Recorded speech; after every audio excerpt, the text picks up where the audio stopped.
Okay, for the effects, I've simply made a combinator called effects, and in there is a mixer with each channel of redrum here. If we hit tab, it's all connected up to an individual channel of the mixer, and this allows me to give each individual sample different effects using the auxiliary returns here. See, I've given them a bit of reverb and delay depending on the effect. I'll discuss those later. In the redrum, I've only got 5 effects. I've got this crash,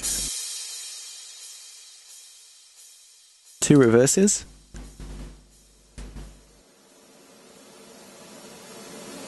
and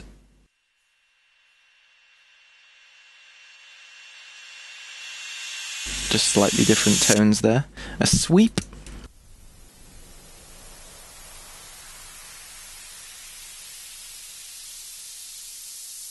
and a weird synth effect here.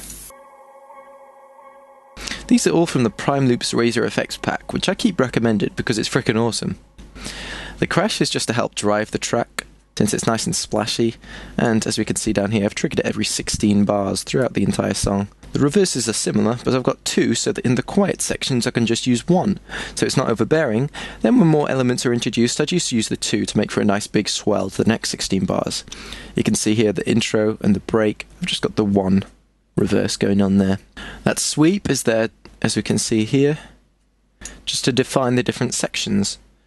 I've got it before the main section, before the break, before the second main section, and before the outro. Just makes it that bit louder to build up the volume a bit more for a more satisfying crash.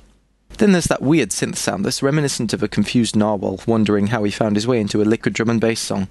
I've just put him in the main sections, as you can see here. So he fills it out nicely, and it keeps him out of the quieter bits so he doesn't puncture a hole in the silence with his horn. The other effect I've got here is called whoosh, which you can learn how to make in Day 5 Part 2 of my 7-day song on trance music.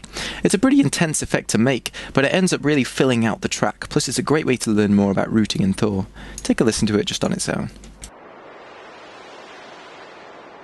Just got that kind of whooshy, noisy, seashore-y effect going on.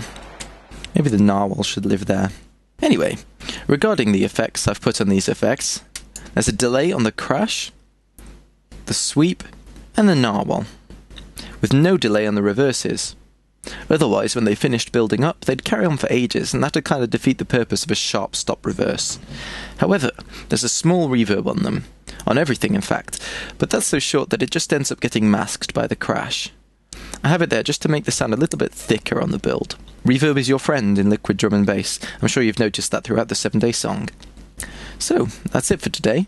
We've arranged the track better than someone with ODD playing Scale X tricks, and we've added some effects that are more of a proverbial cherry on top than coming home from a good night out and finding Hayley Williams' Twitter has been hacked.